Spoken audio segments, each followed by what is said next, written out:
بسم الله الرحمن الرحيم. الحمد لله رب العالمين، والصلاة والسلام على رسول الله الأمين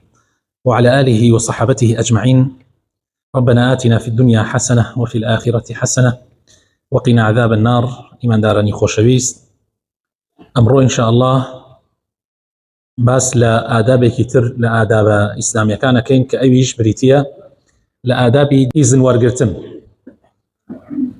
ورقرتن زور مهمة، يعني لدرجات دان ايش هو برويت مالوا ابي اقداريك بيت هر مالك روي بوي هتا مالك يخوش باش وايا كاتشيتو بمال يعني جورك لا اقدار كدنوا مال اقدار كي توكتوا هاتو تتوا خويت على امرك افرمي يا ايها الذين امنوا لا تدخلوا بيوتا غير بيوتكم حتى تستأنسوا. خويت على فرمي او كسائي او كسانيك ايمان دار مروا نهيج مالك وغير مالي خوتان ببي اذن ماڵی خۆشتان باش وایە کاتی ئەچیتە ماڵەوە تەقەیەک ببێ کۆکێک بکەی، یعنی شتێک بکەی کە علامات ئەوە بێت کە تۆ ئەچیتە ماڵەوە بۆ ئەوەی هەم ڕانەچەڵەکێن و بۆ ئەوەی ئەگەر شتێک هەبوو کە ئەوان حەز ناکەن تۆ بیبینی لای دەن و لەبەر چاوت نەبێ. و بە مناڵەکانیشمان فێرکەین ئیزن وەربگرن کاتی ئەڕۆنە ماڵ یەکێکەوە یان دەن لە دەرگای ماڵێک یان حتى لەناو ماڵیشە کاتە دێنە غورفەیەکەوە بە تایبەتی ئەو غورفانەی کە ئافرەتی تایە یا ئەو غورفەی کە پیا و ژنی تایە، یعنی شوێنی خەوتنی ئەوانە، با مناڵ لە هەندێک کاتە بە تایبەتی بەبێ ئیزن نەیەتە ژوورەوە. خوای تعالی فەرمێ وإذا بلغ الأطفال منكم الحلم فليستأذنوا كما استأذن الذين من قبلهم. فەرمێ مناڵەکانتان ئەگەر باڵغ بوون یان ئەگەر وایان پیات کە لە شت تێبگەن بعد نێنە هیچ ژوورێکەوە یان نەڕۆنە ماڵی هیچ کەسێکی تر و غەیری ماڵی خۆیان ئیلا ئیزن وەرگرن، و لە ماڵی خۆشیانە نەڕۆنە ژوورێکی ترەوە بەبێ ئیزن بە تایبەت لە 3 و 4 کاتە. لەو کاتانەی ئەتوانی بڵێ بەگشتی کاتی خەوە، کاتی ئەوەیە کە ئینسان خۆی ئەکاتەوە، کاتی ئینسان ئەخەوێ ئەغڵب جار جۆرێک لە خۆداکەندن خۆی داکەنێ ئینسان و لەوە جلی خەوی لەبەرابێ. لەو حاڵەتانە بە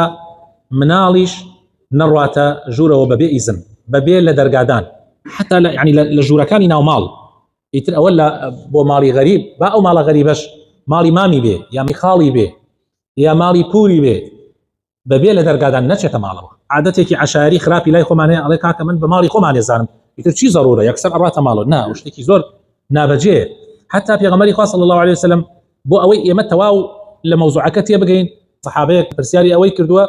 ئەی پێغەمبەری خوا آخر من ماڵی دایکمە بۆ ئیزن وەرگرم یا ماڵی خوشکمە؟ پێغەمبەری خوا صلی الله عليه وسلم فەرمووی حەزەکەی دایکت بەڕووتی ببینی؟ ئەکسەر نەوەڵڵا. حەزەکەی خوشکەکەت بەڕووتی ببینی؟ نەوە. تەواو ئەبێ بدەی لە دەرگا. ئەخر خۆی دان لە دەرگا بۆ ئەوەیە، بۆیە بێ ئینسان ئاگای لە خۆی بێ. ئەگەر دات لە دەرگای ماڵێک حتا با نزیکترین کەسەکانتیش بێ وتیان مەیە ژوورەوە، یعنی وەکو بڵێ ئیزنتیاندا زۆر بە جوانی بگەڕێدوا و هیچ دڵتیش هیچ نەکا، هیچ دڵت نەگۆڕێ. خوای تعالی فەرمێ وإن قيل لكم ارجعوا فارجعوا، ئەگەر پێتان وترا بگەڕێنە دواوە بگەڕێنە دواوە لە هەر ماڵێک، حتا با ماڵەکە کەسێکی نزیکیشت بێ. دان لە دەرگا نابێت زۆر بە قایمی بێ بە شێوەیەک ماڵەکە بتۆخێنی. هەنێک کەسێک کە لە دەرگا ئەدا ئەڵێ بوومە لەرزێ، زۆر غەڵەت. لە ماڵەکانی پێغەمبەری خوا صلی الله عليه وسلم دان لە دەرگا بەنینۆک بووە، بەڵام خانووی ئەوان تۆزێ نزیک بووە یان ئەتوانی بڵێ حوشەی نەبووە. با ئێستا تۆزێ قایمتر بێ یان بەجەرەز بێ، بەڵام بە شێوەیەک نەبێ کە ماڵەکە بتۆخێنێ. ئەمجاد ژمارەی ئەو لە دەرگادانانە چەندێک بێت، یعنی چەند جار بەی لە دەرگا، لە 3 جار نابێ زیاتر بێ مەگەر ئیلا حاڵەتەکە زەڕور بێ.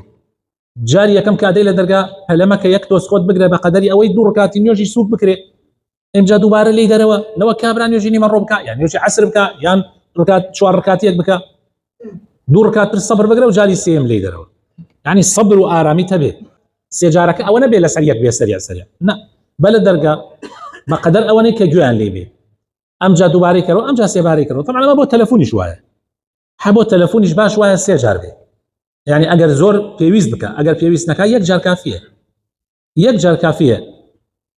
و دڵیشت هیچ نەکا کاتێک کە کەسەکە هەڵی نەگرت، حتى ئەگەر مەشغوڵیشی کرد زۆر احتیاتی بێ لەلات من دوێنێ ئەمیز بێمە سەر مینبەر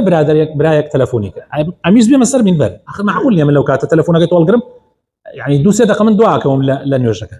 یا جاری وایە خەریکە قامەتەکە مەسەلەن یا ئەو بۆ من قەینە بەڵام بۆ ئەی بۆ ئێوە بۆ ناو یەکتری ئەبێ حسابەوە بکەیت کە کابرا لەوانەیە لە مزگەوتا بێ کاتەکەی کاتی نوێژ بێ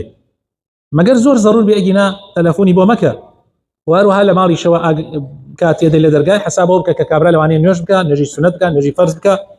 بە دەرگادانەکە بە شێوەیەک نەبێ ئیزعاجیان بکە وەسیە جاریش بێ لەوە زیاتر نەبێ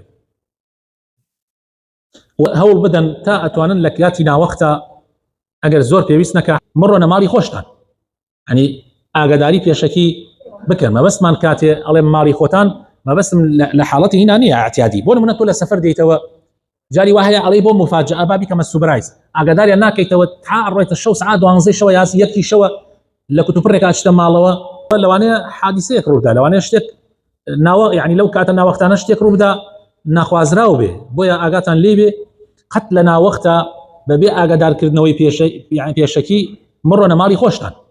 سوپای ئیسلام جاری وا بۆ ڕۆشتن بۆ غەزا سوپای ئیسلام ڕۆیشتون بۆ غەزا کاتێک ڕاونەتەوە کاتی ناوەخت بووە بۆ نمونە شەو بووە پێغەمبەری خوا صلی الله علیه و سلم بەر لەوەی بێتە ناو مەدینەوە فەرموویەتی چاوەڕێ بکەن تا ڕۆژە بێتەوە ئەم جا بچین ناو مەدینەوە کاتی ئەدەن لە دەرگای ماڵی هەر کەسێک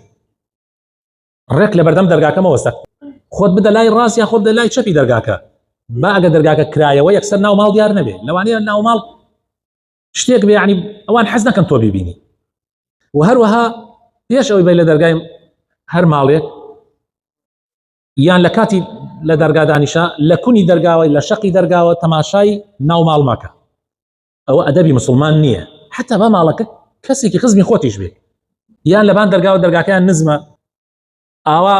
لەبان دیوارەوە تەماشای ناو ماڵ مەکە ئەوە غەڵەتە خۆشەویستەکانم ئەوە غەڵەتە شتی وا مەکەن پێغەمبەری خوا صلی الله علیه وسلم کابرایەک لە کونی دەرگاوە تەماشای ئەکرد فەرمووی ئێستا بۆت هەیە یعنی وەکو شەرعەن شتێ بکەیتە چاوی کوێر بکەیت و خوێنەکەشی لەسەرت نییە بۆت هەیە شتێ بکەیتە چاوی ئەو کەسەی کەوا تەماشای ناو ماڵتەکە بەبێ ئیزنی خۆت لە کونی دەرگاوە یان لە شەقی دەرگاوە مەشتێکی خراپە و ئەدەب و ئوسوڵی مسلمان نییە ئەوە طبعا لەبان دیوار بازدان هەر دروست نییە هەر دروست نییە لەبان دیوارەوە بازدەی شتێکی زۆر خراپە شتێکی زۆر خراپە برادرێکمان مامۆسا بوو لە دیەک لە دیەکانی ئەم دەوروبەرەی گەرمیانە ئەیوت مامۆستا تەبیعەتیان زۆر سەیرە ئەیوت جاری وا هەبووە من و خێزانم لە ناو هۆڵەکەیە و کاتەس کە من باسیەکەم خانووی ئەو کاتە بۆکو بڵێ دوو ژوور و هەیوانێک بوو یا سێ ژوور و هەیوانێک بوو ئێمە لە ناو هەیوانەکە خەوتو بووین لە کوتوپڕێکە سێرمانە کرد زەلامێک هاتەبان سەرمان بێەوەی بدا لە دەرگا ئەیوتر یعنی تۆ ژن و پیاوێک و گەنج و هەر نەمانەزانی چی بکەین لە تۆی جێگا بووین ئەیوت مامۆستا وەڵاهی داوای لێبردنەکەم حەزم نەکرد عەزیەتان دەم یعنی بدەم لە دەرگا عەزیەتان دەم لەبان دیوارەکە بازیدا بووە ئەیوت هەر عادەتیان وا بوو دوو سێرم عادەتە ناشرینە بکە چی شتێکی ناشرینە چۆن ئەبێ مسلمان شتی وا بکە بۆیە حتا ئەتوانن خۆتان بپارێزن لەو تەسەڕوفاتانە لەو شتە نامۆ و غەریبانە مسلمان ئەبێ خاوەنی ئەدەب بێ کاتێکە چێ بۆ ماڵ کەسێک بە جوانی ئەدا لە دەرگا بێەوەی ئیزعاجیان کە سێ جار لە سێ جار زیاتر نابێت مەگەر زۆر ضرور بێ حاڵەتەیە زۆر ضرورە ناچاری تۆ هەڵیانەسێنی و بە شێوەیەکیش بێت کە تەماشای ناوی ماڵیان مەکە لەبان دیوارەوە تەماشا مەکە و کاتێکیش دەرگات بۆ ئەکەنەوە پێشەکی بەر لە هەموو شتێک ئەگەر شەو بوویان کاتێرێک بێ ناوەخت بێ بوتیان کێیە ناوی خۆت بڵێ فڵانە کەسم بۆی بناسنەوە و ئەمجا سەلامیان لێ بکە یەکەم شت بڵێ السلام علیکم حتا براینە ئەگەر ماڵی کوڕی خۆت بێ ماڵی برای خۆت بێ آخر بێ سەلامکردن شتێکی جوان نییە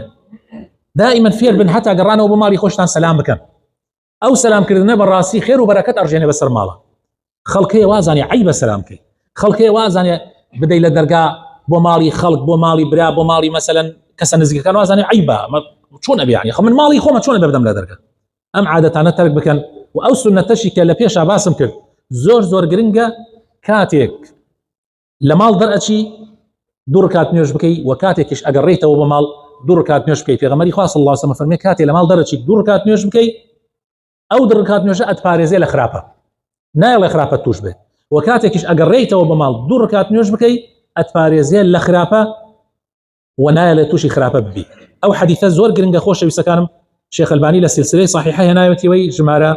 1323. خی پەروەردگار بۆ خاتر ناوجوانەکانی خۆی هیدایەتمان بدە و فێری ئەدەبی ئیسلاممان بکە، ئەدەب و ئەخلاقێک کە بۆ دنیا و بۆ دینمان قازانج و سوودی هەیە. والسلام عليكم ورحمة الله وبركاته.